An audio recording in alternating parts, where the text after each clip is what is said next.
Deuteronômio capítulo 7 e 8. Quando o Senhor seu Deus os fizer entrar na terra que vocês em breve possuirão, ele removerá de diante de vocês muitas nações: os hititas, os girgazeus, os amorreus, os cananeus, os ferezeus, heveus e jebuseus. Essas 7 nações são mais numerosas e mais poderosas que vocês. Quando o Senhor seu Deus entregá-las em suas mãos e vocês as conquistarem, destruam-nas completamente. Não façam tratados nem tenham pena delas. Não se unam a elas por meio de casamentos, não deem suas filhas em casamentos aos filhos delas, nem tomem as filhas delas como esposas para seus filhos, pois farão seus filhos se afastarem de mim para adorar outros deuses. Então a ira do Senhor arderá contra vocês e os destruirá rapidamente. Portanto, façam o seguinte: quebrem seus altares idólatras e despedacem suas colunas sagradas. Cortem os postes de acera e queimem seus ídolos. Vocês são um povo santo que pertence ao Senhor seu Deus. Dentre todos os povos da terra, o Senhor seu Deus os escolheu para serem sua propriedade especial. O Senhor não se afeiçoou a vocês, nem os escolheu por serem mais numerosos que outras nações, pois vocês eram a menor de todas as nações. Antes, foi simplesmente porque o Senhor os amou e foi fiel ao juramento que fez a seus antepassados. Por isso, o Senhor os libertou com mão forte da escravidão e da opressão do faraó, rei do Egito. Reconheçam, portanto, que o Senhor seu Deus é de fato Deus. Ele é o Deus fiel que cumpre por 1000 gerações sua aliança de amor com todos que o amam e obedecem a seus mandamentos. Não hesita, porém, em castigar e destruir aqueles que o rejeitam.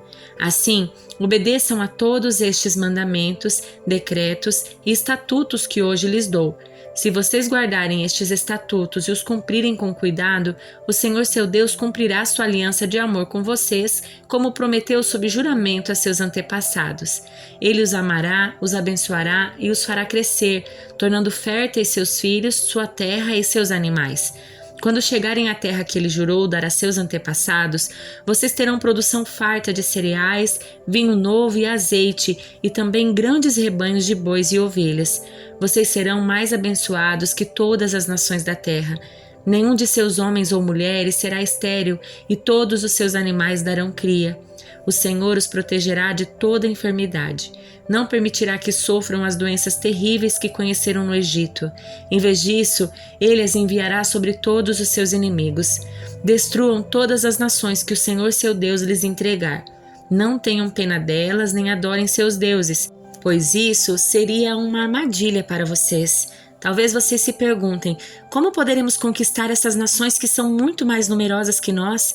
Não tenham medo delas. Lembrem-se apenas daquilo que o Senhor seu Deus fez ao faraó e a toda a terra do Egito. Lembrem-se das grandes demonstrações de poder que o Senhor seu Deus enviou contra eles. Vocês viram com os próprios olhos. E lembrem-se dos sinais e maravilhas, da mão forte e do braço poderoso com os quais ele os tirou do Egito. O Senhor seu Deus usará esse mesmo poder contra todos os povos que vocês temem.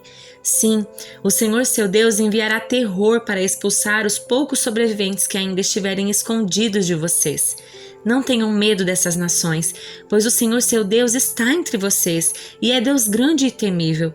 O Senhor seu Deus expulsará essas nações de diante de vocês pouco a pouco.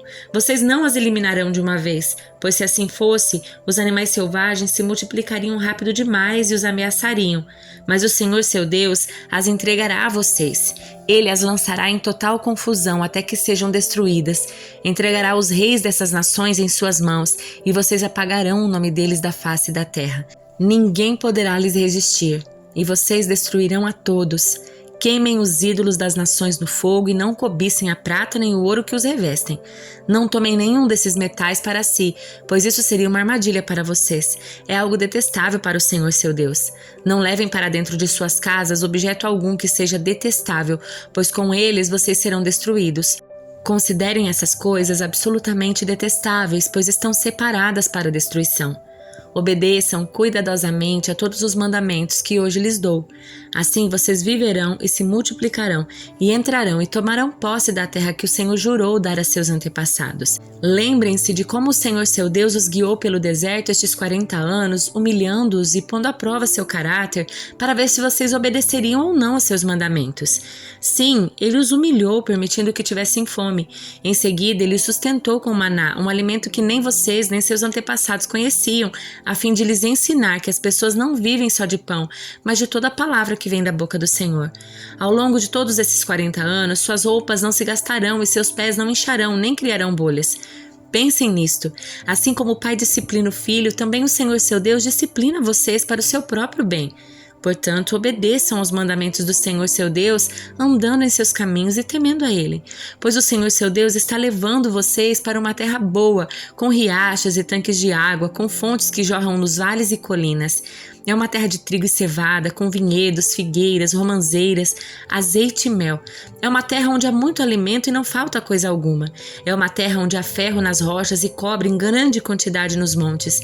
Quando tiverem comido até se saciarem, lembrem-se de louvar o Senhor seu Deus pela boa terra que lhes deu. Tenham cuidado para que em meio à fartura não se esqueçam do Senhor seu Deus e lhes obedeçam aos mandamentos, estatutos e decretos que hoje lhes dou. Quando ficarem satisfeitos e forem prósperos, quando tiverem construído belas casas onde morar, e quando seus rebanhos tiverem se tornado numerosos e sua prata e seu ouro tiverem se multiplicado junto com todos os seus bens, tenham cuidado.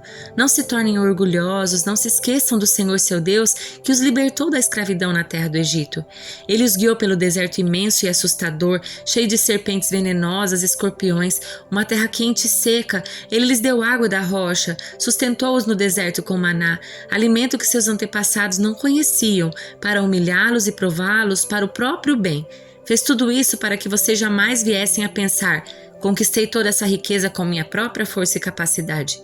Lembrem-se do Senhor seu Deus. É Ele que lhes dá força para serem bem-sucedidos, a fim de confirmar a aliança solene que fez com seus antepassados, como hoje se vê. Uma coisa, porém, eu lhes garanto: se vocês se esquecerem do Senhor seu Deus e seguirem outros deuses, adorando-os e cultuando-os, certamente serão destruídos. Assim como o Senhor destruiu outras nações em seu caminho, vocês também serão destruídos caso se recusem a obedecer ao Senhor seu Deus. Salmo de número 41. Como é feliz aquele que se importa com o pobre! Em tempos de aflição, o Senhor o livra. O Senhor o protege e lhe conserva a vida. Ele o faz prosperar na terra e o livra dos seus inimigos. O Senhor cuida dele quando fica doente e lhe restaura a saúde. Orei: ó Senhor, tem misericórdia de mim. Cura-me, pois pequei contra ti. Meus inimigos, porém, só falam mal de mim. Quando ele morrerá e será esquecido? Visitam-me como se fossem meus amigos, mas todo o tempo reúnem calúnias contra mim e depois as espalham por aí. Todos que me odeiam falam de mim em sussurros e imaginam o pior. Ele está com uma doença mortal, dizem. Nunca mais se levantará da cama. Até meu melhor amigo, em quem eu confiava e com quem eu repartia meu pão, voltou-se contra mim. Senhor, tem misericórdia de mim. Devolve-me a saúde para que eu lhes dê o que merecem. Sei que te agradas de mim, pois não deixaste que meus inimigos triunfassem. Preservaste minha vida porque sou inocente e trouxeste-me à tua presença para sempre. Louvado seja o Senhor, o Deus de Israel, de eternidade a eternidade. Amém e amém. Evangelho de João, capítulo 13. Antes da festa da Páscoa, Jesus sabia que havia chegado sua hora de deixar este mundo e voltar para o Pai. Ele tinha amado seus discípulos durante seu ministério na terra e os amou até o fim. Estava na hora do jantar e o diabo já havia instigado Judas, filho de Simão Iscariotes, a trair Jesus. Jesus sabia que o Pai lhe dera autoridade sobre todas as coisas e que viera de Deus e voltaria para Deus. Assim, levantou-se da mesa, tirou a capa e enrolou uma toalha na cintura. Depois, derramou água numa bacia e começou a lavar os pés dos seus discípulos, enxugando-os com a toalha que estava em sua cintura. Quando Jesus chegou a Simão Pedro, este lhe disse: "O Senhor vai lavar os meus pés?" Jesus respondeu: "Você não entende agora o que estou fazendo, mas algum dia entenderá." "Lavar os meus pés? De jeito nenhum", protestou Pedro. Jesus respondeu: "Se eu não os lavar, você não terá comunhão comigo." Simão Pedro exclamou: "Senhor, então lave também as minhas mãos, a minha cabeça e não somente os meus pés." Jesus respondeu: A pessoa que tomou banho completo só precisa lavar os pés para ficar totalmente limpa. E vocês estão limpos, mas nem todos, pois Jesus sabia quem o trairia. Foi a isso que se referiu quando disse: nem todos vocês estão limpos. Depois de lavar os pés dele, Jesus vestiu a capa novamente, retornou ao seu lugar e perguntou: vocês entendem o que fiz? Vocês me chamam de mestre e senhor e têm razão, porque eu sou. E uma vez que eu, seu senhor e seu mestre, lavei seus pés, vocês devem lavar os pés uns dos outros. Eu lhes dei um exemplo a ser seguido. Façam como eu fiz a vocês.